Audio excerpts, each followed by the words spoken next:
اهلا بيكم. معاكم محمود الليثي من شركة الليثي للدراجات. النهاردة بنقدم عجلة جديدة زي ما عودناكم، دايما بنقدم كل جديد. كل حاجة بتتوفر عندنا جديدة بنحاول نقدمها لكم.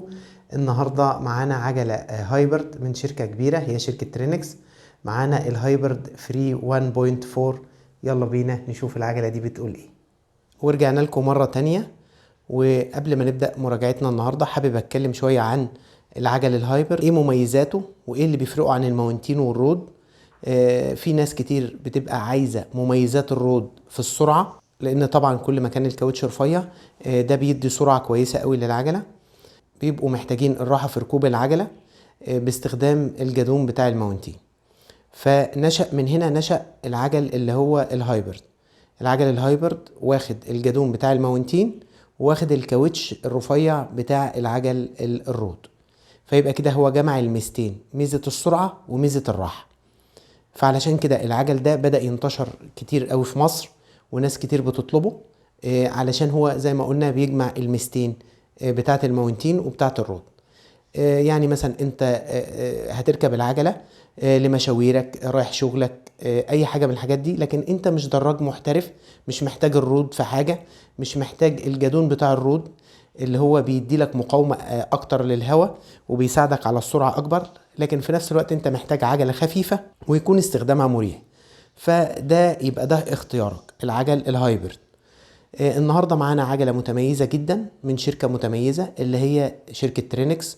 النهارده بنقدم الموديل بتاعها اللي هو الفري 1.4. فيا ريت ما تنسوناش في شير ولايك وسبسكرايب. ويلا بينا على بركه الله نبدا مراجعتنا النهارده بالفريم.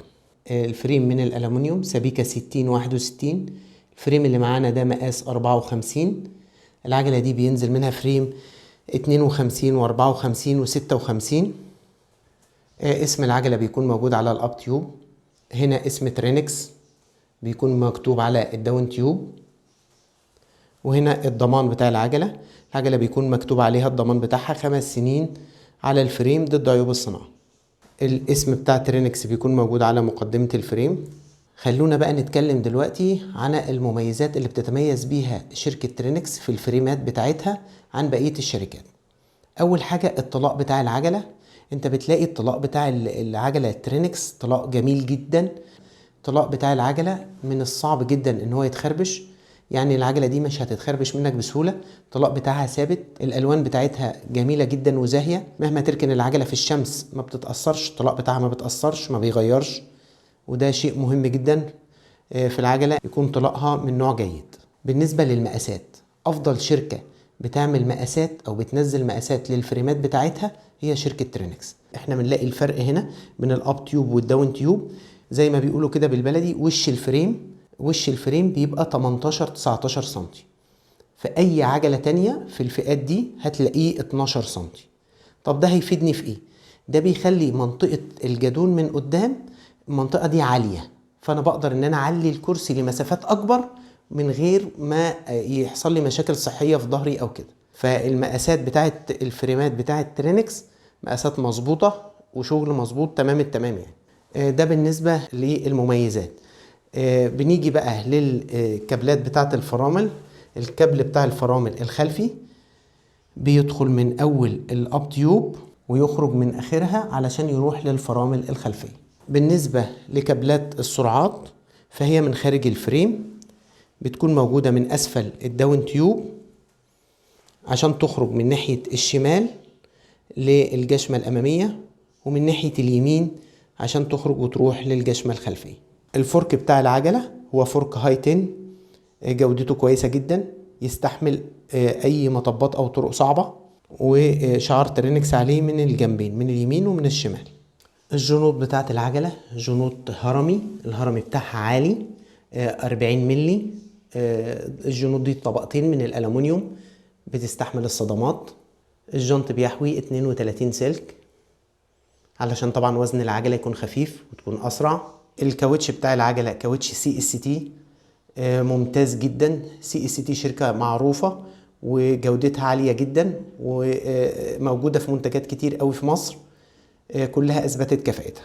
والكاوتش معانا العرض بتاعه مناسب جدا، هو 700 في 38 سي. يناسب جميع الطرق، لو طرق اسفلت او طرق مكسرة مفيش مشكلة، يستخدم على اي طريق.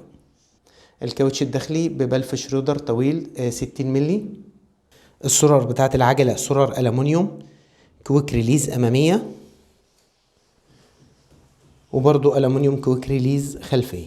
نيجي بقى لجروب السرعات. الشفترات بتاعت العجلة دي شفترات شيمانو EF 500، شفتر شمال 3 والشفتر اليمين 7. الجشمة الأمامية جشمة مايكرو شيفت، جشمة ممتازة جدا، الخامة بتاعتها أظن واضحة. حتى القفيز بتاعها قفيز ألمونيوم، جشمة ممتازة جدا، خامتها واضحة جدا، ومايكرو شيفت شركة كبيرة ومعروفة. الجشمة الخلفية شيمانو تورني TX، جشمة ممتازة. الفري ويل أو السيستم الخلفي شيمانو، طبعا شيمانو غني عن التعريف. الترس الكبير بتاعه 28 والصغير 14، وده أحسن يعني أو أفضل الموجود في السوق المصري من الفري ويل اللي هو الشيمانو. الجنزير مافا ده برضو كويس جدا. الترس والدراعات من ترينكس، الترس الكبير 48 سن، الصغير 28. طبعا في الهايبرد الترس بيكون اكبر من الماونتين، في الماونتين بيبقى 42، الهايبرد او الرود بيبقى 48 او اكتر. كفف البدال من الالومنيوم، قلب البدال رمان بيل. السنادة بتاعت العجلة بتكون ناحية الشمال، بتكون مثبتة في الفريم بمسمارين إلين. السنادة بتكون ألمونيوم. فرامل العجلة هي فرامل في وين زيب، ماركة معروفة، خامة ممتازة جدا. دي الفرامل الأمامية ودي الفرامل الخلفية. طيش الكرسي ألمونيوم على إلين، بيطلع وبينزل كويك ريليز. كرسي العجلة كرسي سبورت من ترينكس، كرسي جميل جدا وممتاز. نيجي بقى للجادون العجلة. بار الجادون من الألمونيوم، العرض بتاعه 65 سنتي. رقبة الجادون برضو ألمونيوم ترينكس. موجود عندنا في الجادون من الأمام عاكس أمامي، وكمان من أسفل الكرسي في عاكس خلفي. في كمان في السلوك بيكون في 2 عاكس خلفي وعاكس أمامي. ويلا بينا على المراجعة النهائية للعجلة بتاعتنا النهاردة. ورجعنا لكم مرة تانية، ودلوقتي مع المحصلة النهائية لمراجعتنا النهاردة. يلا بينا نعد المميزات بتاعت العجلة، وكمان نقول العيوب اللي ممكن تكون في العجلة.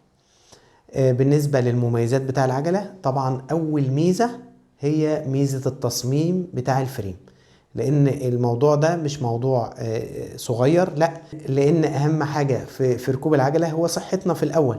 فلما يكون المقاس بتاع الفريم مظبوط، ده بيخلي استخدام العجلة عندنا مريح وصحي. انت بتاخد عجلة تصميمها صح، فتصميم الفريم ده رقم 1 عندنا. تاني حاجة الألوان والطلاء بتاع العجلة درجة أولى، وده شيء كويس جدا. جروب السرعات الشفترات الشيمانو، الجشمة الخلفية الشيمانو، الجشمة الأمامية اللي هي من مايكرو شيفت الممتازة، الفري ويل الشيمانو. بصراحة العجلة مميزاتها كتير. الجادون الألمونيوم. ودلوقتي نيجي بقى للعيوب اللي موجودة في العجلة، أو من وجهة نظر الحاجات اللي ممكن إنها تتطور بعد كده.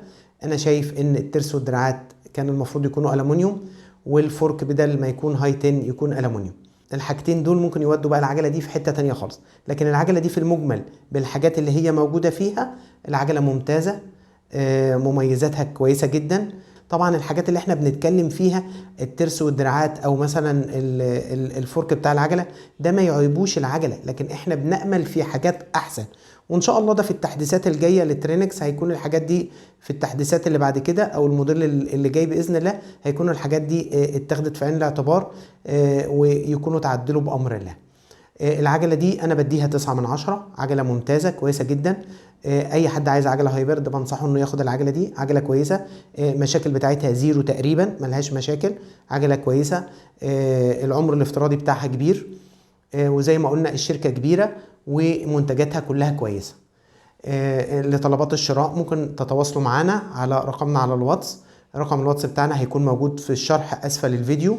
يا ريت كمان نسمع اقتراحاتكم في التعليقات، لان اقتراحاتكم وتعليقاتكم دي بتفيدنا كتير ان احنا نطور من المحتوى اللي احنا بنقدمه.